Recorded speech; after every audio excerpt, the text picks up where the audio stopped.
Hi, it is the Human Operating System time. So often I got questions from our friends asking me what is Anapanasati, how is it different with Vipassana, or how Vipassana is different from Chan or the same with Chan, and counting breath, what meditations, and Qigong, all kind of stuff. So today I like to share this with you. So after this video, hopefully you understand what is going on. So, in order to understand those stuff, we need to have these two models, okay, which I call the B model and the S model. This two model is based on the Buddhism scripture, the Srangama Sutta, and the essential of practicing calmness and insight dhyana meditations by Grandmaster Zhiyi 1,500 years ago. So with these two models, we can see the big picture and the details, because these two models is serve like a map, so that we can pinpoint what we are talking about and know our location, so forth. So the B model is about the Buddhism teaching, where the Buddhism teaching means that the practitioner want to get back to the Buddha nature or awareness and not get stuck in this false mind, which is impermanent, okay, which is based on our thinking, discriminations, imaginations, looping, and so forth. Because when we do that, we will have the self-center, and it is a discrimination base, and we're attached to what we like, what we don't like, and it becomes a suffering. Now, with the awareness of Buddha nature or mindfulness base, then there's no self there, and it is awareness based, and that's where the enlightenment and revelation is. Okay, so the Buddhism, what Buddhism practice do is to come back, to return to this awareness. Okay, and because this is impermanent, and or sometimes we call it the delusion. We don't want to get trapped here. So the practice of Buddhism is to get back from all these traps into the awareness, okay, where things is equal and liberate.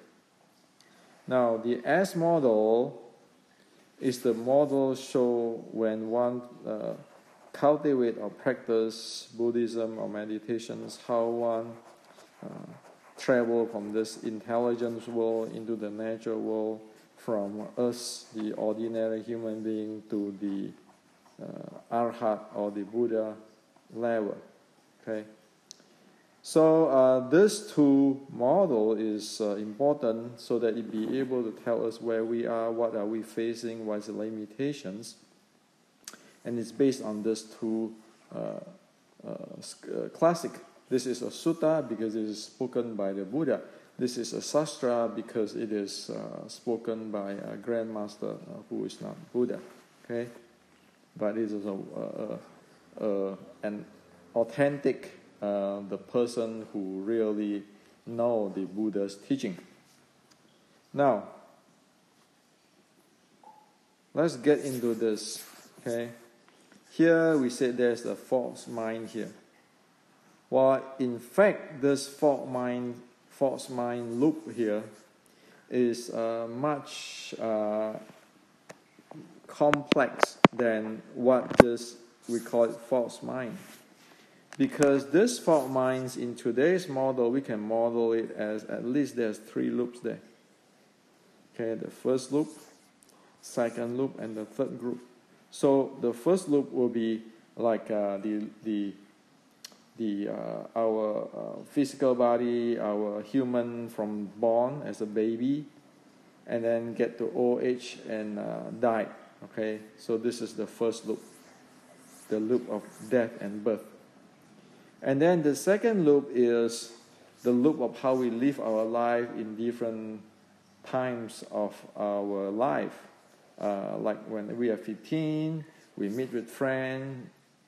It is a type of mindset, a type of physical behavior. When we are 60, they are different. Okay, so they are the second loop. And then the third one is like every day we have this decision, like when we go shopping, and we have to make decision based on our mindset, what we like, what we don't like, all kind of stuff. So at any point of our life, okay, the kids have this life and death loops, and within that there is the social loops, okay, and then daily the decision, the thinking loop, which is based on that age, and then for the older people will always have these three loops. So when we look at this so-called false mind, is actually it consists of, because it's a human, it consists of physical, mind, breathing, and energy, neuron, okay, which is like nervous system and so forth. So we can model it that way.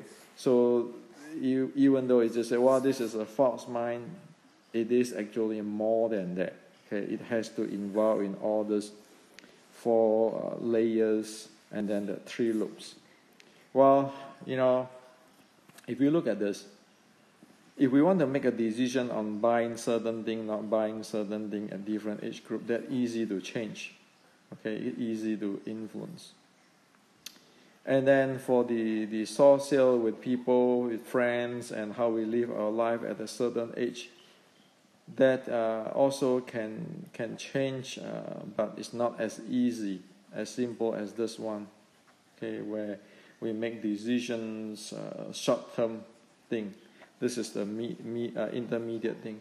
And as for the aging style, life and death aging, those are difficult to change. So, so-called false mind, it is not just this thing like today I decide to buy this and not buying that. Or today I like to buy apple instead of buying pear. It involves this thing, the intermediate, the mind body, and then also it involves the entire the birth and death loops. Okay, so if we are sick, for example, then we might have to deal with this thing, this loop. Okay, this outer loop there of life and death, and of course we need to change our lifestyle, and then the choice of every day. So every day our lifestyle, and then our body condition. So it is not just mind thinking can solve everything. Okay, so you practically have to deal with this.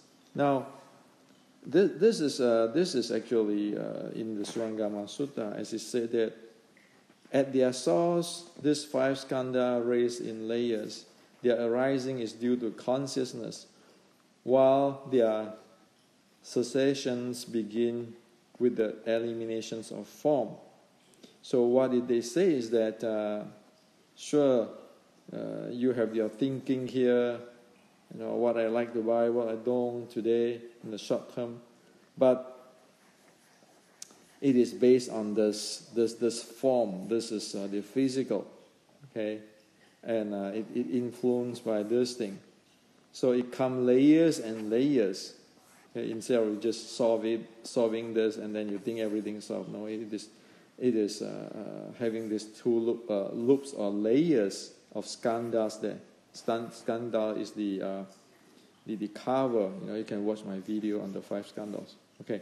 Now, also it said here, you may have a sudden awakening to the principle, at which point they are simultaneously vanish but in terms of specific, they are eliminated not all at once, but in sequence. Like, for example, today you see these 3 loops, and you see this human can be modeled as physical, mind, breathing, energy. Well, you can enlighten and say, well, as soon as I'm aware of this, I'm aware of this, and I'm aware of that. But that is not how it is. It has to work on sequence. You need to work on the physical before you can work on your lifestyle, before you can work on your decision if you want a long-term change or transformations. Because one simply cannot ignore the form or the physical and go right away thinking that, once I know something or understanding something, all those 3 loops change. It's not going to happen that way. Okay? And always one need to base things on physical. Okay, so just say that beginning, while there are cessations beginning with eliminations of form, meaning that if you want to change something, one need to work with the physical first. Say if one want to relax, one need to work with the physical and then going to the mind. You just say, I want to relax my mind. It doesn't work that way, because if the body is in a stress conditions, your mind cannot relax. Like you tighten your fish, and you just cannot relax your mind. You have to let go your fish. Let go. Do not hold on the fish. Do not tensing up. Then you can relax. Otherwise, if your body keeping tensing, you cannot do it. So that is the Strangama. Okay, and it's very clear. Is described there. Okay, now. So in terms of cultivating in Buddhism, okay, it's actually it is the bottom line is the 2 types of cultivation. One is the samatha, or the calmness meditation, or the calmness practice, or the calmness cultivations. Another one is vipassana, or the insight cultivations. So one needs these 2 cultivations in order to get out of this loop, to go back to the awareness. So how is this work? Well, we can analogy as a car, driving a car. Okay. Before one drive the car, one better make sure that one is calm enough, not in emotions and not drunk. Otherwise, there's no way one can drive a car. Okay. So that's why it need to have these cultivations of samatha. And then while one driving the car, because one is calm, one can see all different type of cars. Like one can see there's a Honda Accord, there are Porsche, there are red, there are blue, there are motorcycle, and all kinds of cars. But one observe this cars, or one aware of whatever car come toward us in the highway, but one never get attached to it. And the car is calm and goes. Okay? So, because one do not attach to which car one like or dislike, then everything is really clear, one really aware of. Now, the minute if one start to hate some car, I hate this blue car, or I don't like that car, then one's driving will in trouble, because one will attach to the car and will do some silly thing like tailgating somebody or something like that. Okay, and that is already not driving. There's causing trouble. So as in this, the false mind in the 3 loops here is actually come analogy to when we drive a car, we suddenly by no reason we hit the car in front of us or in the side of us, and then we just tailgating or doing all kinds of crazy stuff. Okay, so that's what it is. Now, so the practice of Vipassana is so that we can see everything clear, the car, because our destination is going to San Francisco, and all this car comes and go. Now, comes and go mean they're impermanence, right? So that's how it is. So you can analogy with driving the car, driving the car to San Francisco, for example, or driving the car to New York. That's how it is. Now, so one need to have this calmness. A drunk or a emotional time, we better don't drive the car, because we cannot drive the car if we hop into the car when we are drunk or emotional, we cause all kinds of trouble. Okay, so that is the Vipassana practice, which is have to base on samatha or the calmness. Okay, so this is the insight training. Now, this have to deal with energy level, because how long can one drive the car? 1 hour? 5 hours? It's based on the energy. If we don't sleep the night before, we don't have the energy to drive it. Okay? Or if we just get a quarrel or with somebody, get emotion, then we don't have the calmness to drive. And then another thing is that if our mind is not clear because we just tired, we cannot drive too. So this boils down to Vipassana. You need the samatha to do in order to carry out the driving the car, or the cultivations of Vipassana. So by have the calmness and have the insight or the awareness of what happened in the road, we can get to New York or San Francisco in the safe way, get to our destinations. So that is similar to how we can get back from here to here. So we need the calmness and the insight, which is based on calmness, okay, which is aware, and with that we can get inside there. So in the entire Buddhism, meditations or cultivation, you always have to do the two practice, okay, which is support each other. Now, so it actually is like this thing. The cultivations of samatha and vipassana is like this. You always start with the samatha practice, and then you proceed to vipassana practice. Okay, and it has to deal with support by the energy. If one doesn't have the energy, one will not be able to go further in the vipassana practice. Okay, and over here, of course, vipassana, you always have the samatha or the calmness.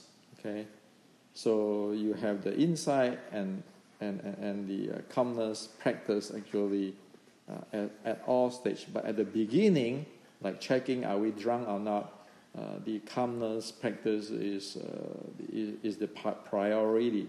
Okay, so that's how the Buddha's cultivations and meditation is about. Now, let's get to this. Samatha is calmness. Vipassana is insight.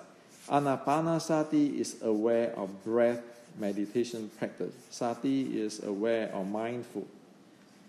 Chan or Zen is actually a samatha plus vipassana practice. Okay? So this stuff is not just theory, interpretation, generalizations, or new age type of instructions. Okay?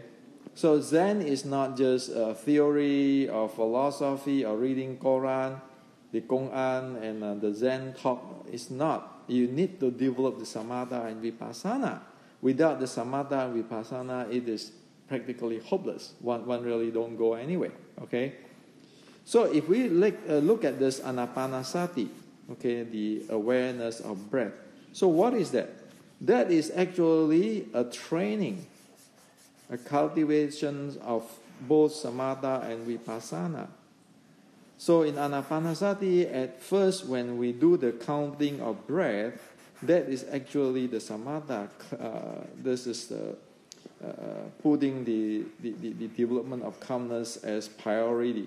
Okay, because one have that calmness, one will be non-reactive. It's like if we are not emotion, we are non-reactive, that we are calm, right? And in this practice, it involves instructions, the practice, accomplishment, and verification. It's not just sitting down there counting the breath, and we don't know when, no, how long should I count the breath? What should I get? Okay? And what is the accomplishment? What is the verifications? It has to come with those, even though, like this counting breath is the first part of the Anapanasati. And then when one get into, after one have this calmness, as we show that before that, make sure that one is not emotion, one is not drunk, you can get into the car to drive, okay? So it is the aware or mindful of breath, which is the Vipassana practice, which is the insight practice, so that you can aware of all the cars and without getting tangled with anyone or get react to anyone, okay? So that type of practice, actually, the observations, clarity, just it's like you see the cars which is coming your way in your screen in your car when you're driving. Okay, you see the car come in and your side cars and so forth on your windshield. And it's very clear because you have the calmness, okay? So those are different type of training. And Anapanasati is actually this training.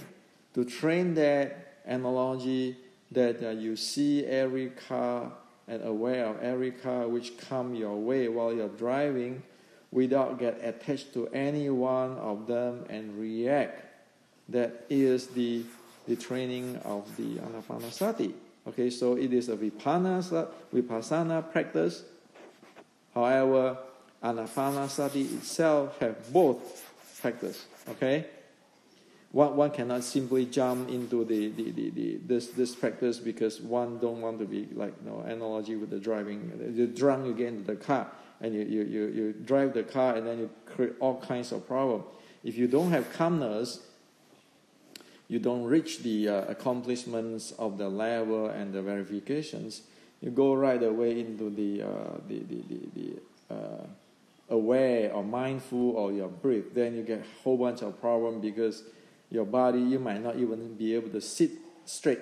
So your mind is not going to work, and it go back to this thing again. It go back to this thing again, where you need to handle your physical, handle this loop by loop, okay? So calmness is make sure that you are not reactive. You be able to handle things one by one, okay? And then only that you can get into this Vipassana practice. So the same thing in the Vipassana practice or the insight meditation practice. You always have instruction practice, accomplishment, what are you trying to accomplish, and then the verifications. Okay, the Buddha read that clearly. So like this one, like for example in Anapanasati, you say, breathe in long, he descends. I am breathing in long. Or breathe out long, he descends. I am breathe out long. So at this time, it's just like when you drive a car, you see a Honda Civic come toward you, a red car, a blue car. You really clear on what is going on, because the training again is to get you aware without attached of the impermanent thing. The car comes and car goes, so you can get back to the Buddha nature, or you can get to San Francisco or New York or your destinations. If you're lost here, you're going to tailgate somebody, cause accident, you are not going to get here. So that awareness, that insight is for one to be able to see through all the different impermanence to get back to the awareness or the enlightenment or liberations. However, that thing need calmness. If one react right away before even see things, well, then one is in trouble. Okay, so that is how this meditation practice is. Okay, and So your Anapanasati is actually traveling from here towards here, okay? From here towards here, from here going back to here, okay? And of course you have to go through all this loop, okay? And it has to working with all this from physical up there, okay? So that's how it is. You know, if you practice Anapanasati, it's like that. And so in terms of the Zen, Zen is talking something about here. How to know the at first Zen is actually identify the awareness and say, oh, we always want to come back to awareness. So Zen is about always need to come back to awareness, okay? And that is Zen. And as for the Anapanasati, was you know, if I know the impermanent here and not attached, then I go back to the awareness, something like that. So the goal is the same. Always want to come to the awareness, but one is saying that, well, you know, I just want to come back to go back to awareness on all my practice. On the other one is say, well, as soon as I can see the impermanent, not attached to impermanent, then I get back to the awareness. So it's just a different type of practice, but the same goal. However, both have to have the samatha and vipassana. Without that, it is what one really cannot get there. Okay? So I hope that this is clear for you now. And also I want to call your attention, because we're dealing with the loops here. You see these three loops here. We need to get away from these three loops here, okay? Or aware and not attached to it. And so it involves actually the diet, because there's the food which has influenced your body. And also Anapanasati is very important. Anapanasati is very important. The aware of the breath is important. Why? Because the transformations of the body, the body start to transform. Okay, because one need to be able to handle this. Okay, the physical loop here, and the lifestyle and so forth. So one need to handle the physical, changing the physical or transforming the physical. And we need the diet, and because Anapanasati is breathing. Okay? So this breathing is the first thing when one want to transform the body. Okay, it's always breathing, and the body's fluid, your blood, your body chemistry, and then it influences your energy and influence your physical. So Anapanasati is really critical, because when you breathe, the breath changing is phased, say from or the states of breathing changing, say from the panting state, it's changing to more refined, and then your heart rate even changing. Then the body chemistry is changing. It keeping changing. Okay, so Anapanasati is very important in the Buddhist development, because it has the content of transforming the body. Okay, transforming the body. Otherwise, one not be able to handle this. Okay, and if you cannot handle this, the body is not changed. You say, well, you know, I just want to think different way. Well, you just cannot do that, because it's based on body, as in Srangama I say that. Okay, now. So that is how it is on this Anapanasati practice, and of course there are different practice, and however breath is very important, okay, and your diet too. Now, it is a lifestyle change. It's not just meditation. No. So usually we heard about beginner's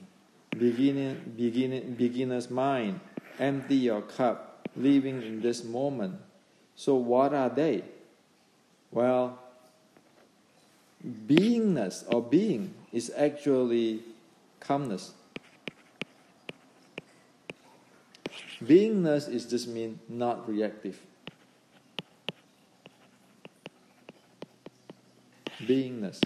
It is not some kinds of advanced state. Okay, it is just being somewhere. Okay, it is the beginning, the beginning of things. Okay, being, so that you are calm enough. Okay, that is what it is. Okay. Now, so that's what it is. And so what is beginner mind? Beginner mind is just awareness. Okay, and of course, you have to have the being the calmness. Okay, so beginner minds meaning that if you aware, for example, if you have a good sleep, the next day morning you are fresh. That means you are calm. Okay, you are fresh. That means you are calm. And at that time, you're aware of things better. Well, that's beginner mind. It's nothing magic or nothing deep. Okay. Now, if you are no longer calm, your emotions, you are exhausted, or your mind is spiral in different stuff, and you start come with this discriminations and using your mindset and so forth, then there's no beginner mind. So beginner mind is just aware. When you're calm, you're aware. That is beginner mind. When you're calm, but you have your mind made up already, there is no longer beginner mind. Hopefully you understand this. So if you are if you are calm and you evoke the awareness functions of yourself, that is beginner mind. Say it again. If you are calm and you activate your awareness only, then you are having a beginner mind.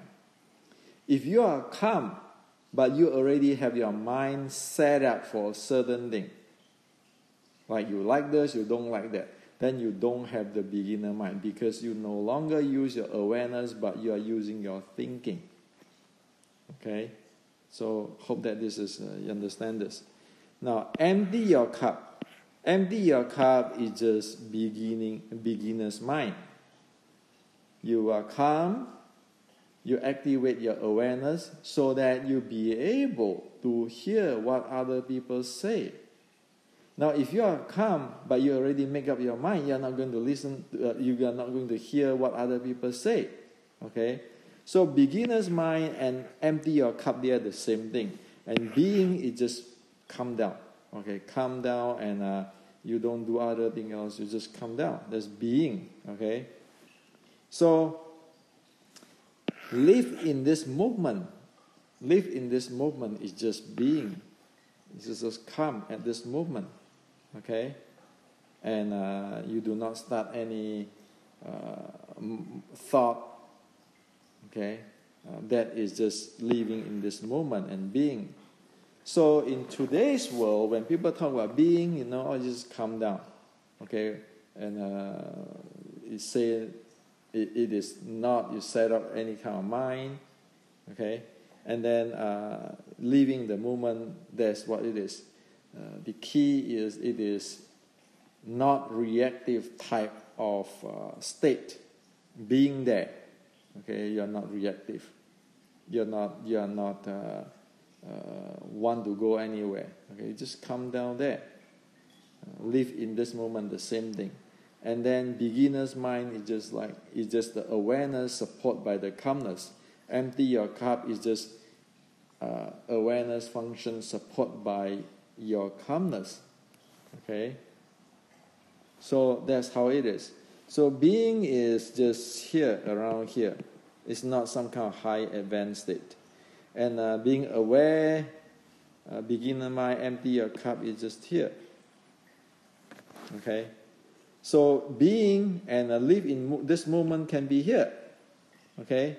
Say for example, you go to Monterey Bay. Okay? It's a very nice, very, very good scenery place. You really enjoy that. Well, you say, well, I live in this moment in the beautiful Monterey Bay. Or I'm being here in the Monterey Bay. Well, you are just coming in the Monterey Bay, but you're still here. Because you are attached to the beautiful scenery or the fresh air of Monterey Bay. While the guy who is beginner mind or empty cup is they have this calmness, they evoke only awareness. So it doesn't matter if it's in the busy San Francisco or New York or anywhere else or in some kinds of supermarket. As soon as they are calm and they just use their awareness, that's what it is. It doesn't have to be in Monterey Bay, being in the Monterey Bay, okay? And of course, if you have this beginner mind or empty your cup, that is being also, okay? So beginner mind and empty cup can have the being quality or live in this movement quality, but the being and live in this movement might not have the quality of the beginner mind and empty your cup. I hope that you see this, okay? You can review this again. So again, being and live in this moment, you can be in Monterey Bay, okay? But once you get out from the Monterey Bay, then you just not being there, because you are attached to the nice scenery of fresh air. However, if you have beginner minds, you are being and you only activate your awareness. You can be in any part of this world, even in the dungeon or wherever. You're still there. So, you're still in that awareness and peaceful and non-judgmental and equality state, because your awareness is just aware. It doesn't differentiate is it Monterey or not Monterey. Okay, so beginner mind and the empty cup have the being and live in this moment. However, the being and live in this moment not necessary have the beginner mind. Okay, so need to be clear with this. And so we know that being and living this moment is the cultivations of samatha, the calmness meditation type. While the beginner mind and empty cup, those belong to the Vipassana or the Zen, where they need to have both the samatha and Vipassana development. Okay? Hope that this is clear. Now, do you believe that a 10 to 30 minutes meditation alone can do the magic? Okay. So, we need to know that the development of the Buddhist practice, actually, it involves energy, okay, and calmness, and then insight. And they come together. You need to have this much energy to have this calmness. You need to have this calmness to get this insight. You have this insight. You have this insight. You need this calmness. Okay, you have this calmness, you have this insight, and this energy. They are three things into one. Okay, it is just not. It is just not. You have insight, and you can ignore calmness, and you ignore energy. Okay, it's like, oh, I want to have a sharp mind, but you don't sleep. You don't sleep. You're tired. You cannot do that. Okay, so three of them is together, one pack. However, in the beginner, the first priority, like when you want to de-stress yourself and so forth, you need this energy and calmness. Okay, you just being there. Okay, and then you don't activate your mindset or anything. You're just being there, calm down. Or even if you listen to music, you're being there, and then you calm down. And insight is the different story. Insight is be able to see the impermanent and be able to not attach. That's a different issue. Okay. Now, so in this type of development, one need to know that there's a two type. There's the manipulation type and the natural resonance type.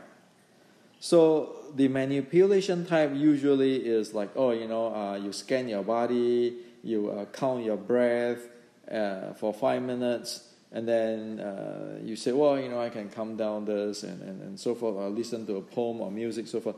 Those are temporary and really surface and band-aid stuff.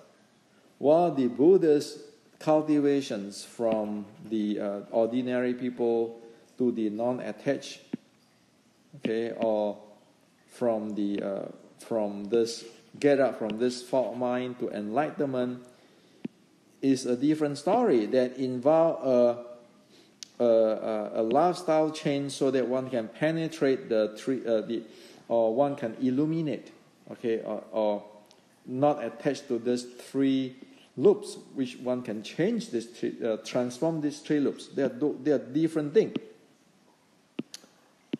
So those type of training is actually one need to have a natural resonance. Resonance with the nature is not just using the mind to manipulate. I need to breathe my exhale longer so that I control my parasympathetic nervous system. Not those things. One need to have a complete transformations. So one need a lifestyle change, and that's the transformations. Okay. It just simply not just 10 minutes meditations, or you listen to music or guided meditations and you can do everything. Those are nice, okay, to relax you, probably, to calm you down, or maybe get a little bit more awareness. But it is not what the practice of the Buddhism where it can penetrate the false thinking. Now, 1,500 years ago, we know that in the book of the Qi, it's saying that it is making adjustment. And you see that there's a diet here and there's a sleep here, and then you have to adjust in the body, breathing, and mind. It is a 24/7, 360 days work. It is not just the meditation usually people think about. So that only this way one can develop the Vipassana. One can develop the Vipassana, the Samatha, and then Vipassana, and then one can get to higher and higher level, or one can get up from this thing. Okay, so it is the lifestyle change get one from here, and the training for instructions, and to be able to get here back to the awareness. There's the enlightenment. It's not just a philosophy, those kind of stuff. Okay. Now, so one need to know this. As I put in my book, Meditation Matrix, if your calmness is in the relax, you just have a clear mind. You want mindfulness, or a good amount of awareness, you need to get into the calm state. And then if you want to practice insight meditation, you have a certain level of calmness, get certain level of awareness, because calmness and awareness are in proportion, in direct proportion. You need to have that base in order to practice the insight meditations. So as one has to be not drunk, have a good sleep, have energy in order to be able to drive. Otherwise, one cannot do it. And now, if one want to achieve the liberations, enlightenment, by practice like the Anapanasati or Satipatthana, one need to have pretty advanced calmness where in the jhana state or dhyana state, and then over there one practice the insight meditations, like the Satipatthana, one can get liberation. So it's not like we are here. Okay, it's not like we are here. It's not like we are here. Okay, we are here, and then we relax, and then we say, oh, that is mindfulness. Well, what mindfulness? How long can you handle that clear mind? Over here, probably people can handle the clear mind or mindful for say 3 hours. Over here, probably we can be mindful for how long? Maybe if we have some practice of relaxation, maybe 10 minutes. Over here, when we have no practice, well, maybe a few seconds. So we need to know that.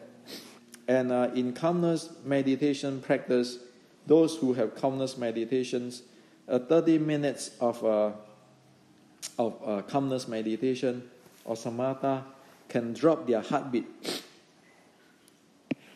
10 beats or more.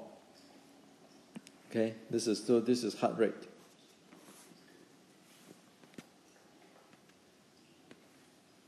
So this is heart rate. Okay, so if one sit in the meditations, one can drop the heartbeat 10 beats or more. If one have a good meditation practice, well, you can check it now. No, nobody can lie on this kind of thing. So whether one have the calmness practice, the samatha practice or not, it's easy to check with the biomarker heartbeat, heart rate. Okay. So that's how it is, and we need to know that samatha is samatha, vipassana is vipassana. We need to know what is what, instead of calling everything mindfulness where we actually have no idea what it is. Okay, and then also based on different level of calmness, you have different level of awareness, and then how you can handling your body and mind is different. Okay, they are not the same, and so one need to be careful what type of meditation one practice. Okay, do one develop the calmness?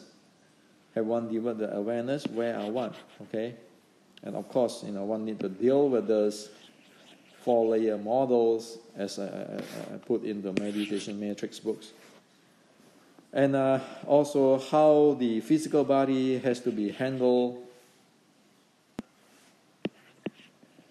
And then the guidelines of meditations, like avoiding windy, that is linked to your breathing, all sort of stuff, all sort of details. And all these details is actually,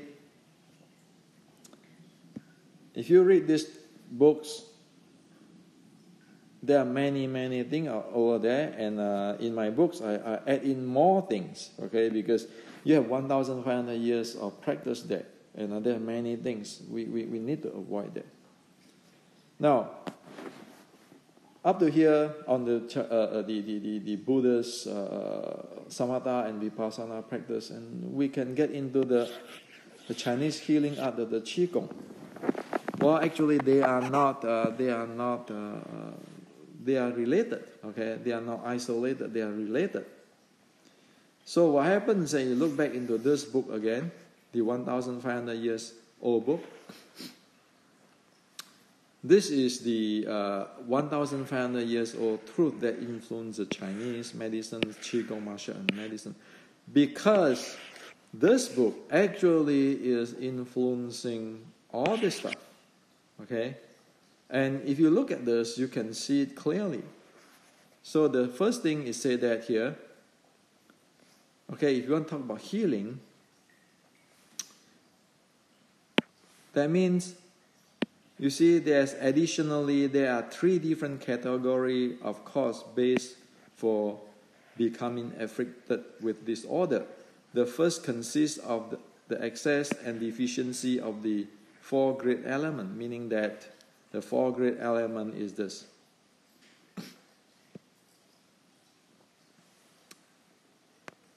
The four great element is this. It's wind, water, fire, earth. Okay? So one need to have idea of the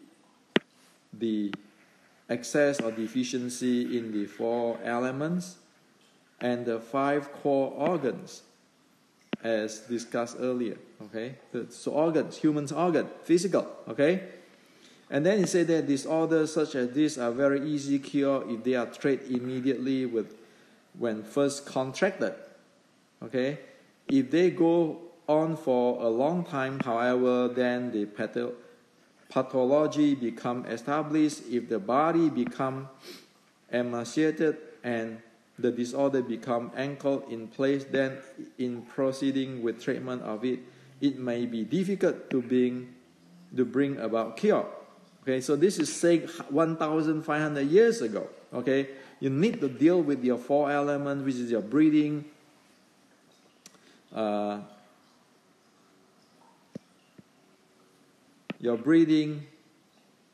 your body chemistry, your energy, your physical, which is wind, water, fire, earth. Okay? So you need to deal with it. And then there's no magic. In early state, you can trade it. In a later state, it is difficult to bring about the cure. Okay? And then it said here, explaining the method of treatment of disorder, having deep understood the origin. Okay, it just look for cause effect here and how to treat it. Okay, so it's the disorder, the origin of the disorder arising and manifestation. One should implement a method of treatment. It's pretty scientific here. And also here there's a method of treatment, treatment through calmness, treatment to using samatha practice. Okay? And then there is another, which is the sixth healing sound, it is based on insight or Vipassana based contemplation to treat disorder. Okay? Now, also it said here, however, if one has no real knowledge of any of this, then when disorder arises, one will not have any means to treat it. Then not only would this amount to neglectfulness in one's own cultivation of proper or right Dharma, but one tears it might also be a case of someone's very life being in danger, meaning that you practice meditation, you get in deep trouble if one do not realize what's going on.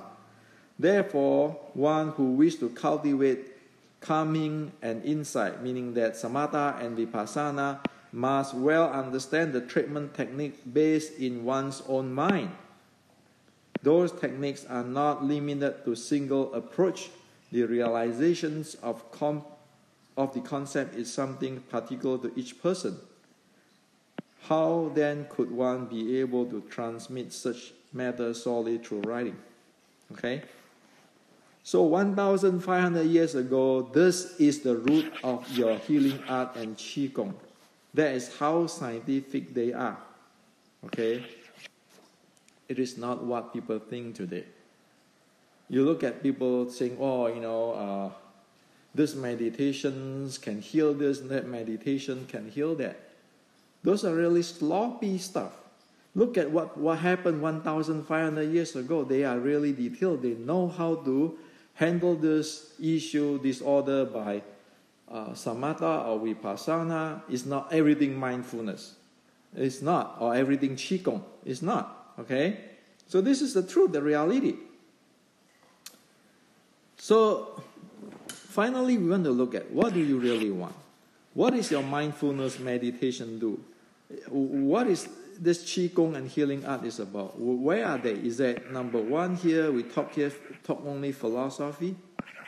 Or over here, we learn a little bit, become calmness? Or here we really have the mindfulness to penetrate the delusions of the attachment. And then how are we going to deal with the 5 elements, which is the breathing, the body chemistry, and the energy and physical? It is not magic. It is step by step. It is level by level. Okay? And also,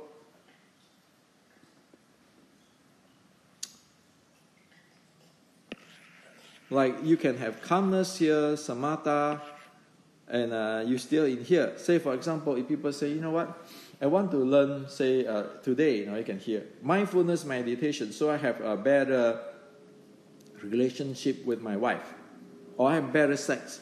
Zen mind is a sex mind. Well, you know what? Those are not the teaching of Buddha. Those are not mindfulness. Mindfulness is to get back to awareness, Vipassana, true mindfulness, is to get back to this.